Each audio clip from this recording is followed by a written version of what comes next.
ونؤمن به ونتوكل عليه ونعوذ بالله من شرور أنفسنا ومن سيئات أعمالنا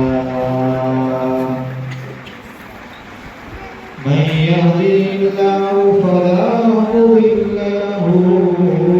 ومن يضلل فلا هادي له ونشهد أن سيدنا ومولانا محمدا عبده ورسوله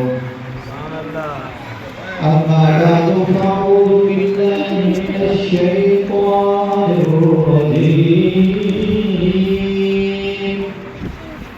بسم الله الرحمن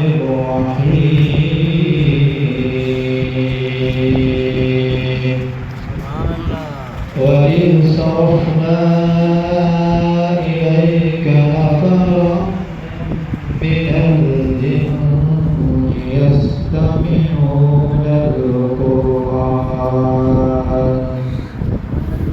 فلما حضروه قالوا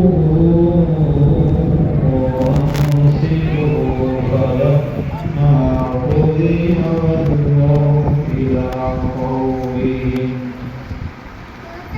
فلما قضي ولوا إلى قومهم منذرين قالوا يا قومنا إنا سمعنا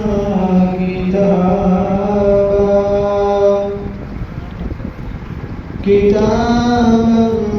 أنزل من بعد موسى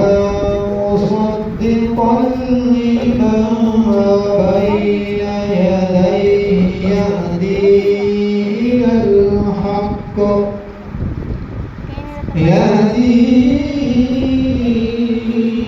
إلى الحق وإلى طريق مستقيم يا قومنا أجيبوا داعي الله وآمنوا به يغفر لكم من ذنوبكم ويجركم من عذاب أليم وقال الله تبارك وتعالى في مقام آخر وما أرسلناك إلا رحمة للعالمين وقال الله تبارك وتعالى في مقام آخر ألم يجدك يتيما فآوى ووجدك ضالا فهدى ووجدك عائلا فأغنى وقال النبي صلى الله تعالى عليه وسلم إنما بعثت معلما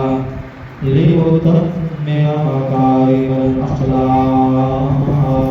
أو كما قال النبي صلى الله تعالى عليه وسلم صدق الله العظيم وصدق رسوله النبي الصادق الأمين ونحن على ذلك من الشاهدين والشاكرين والحمد لله رب العالمين.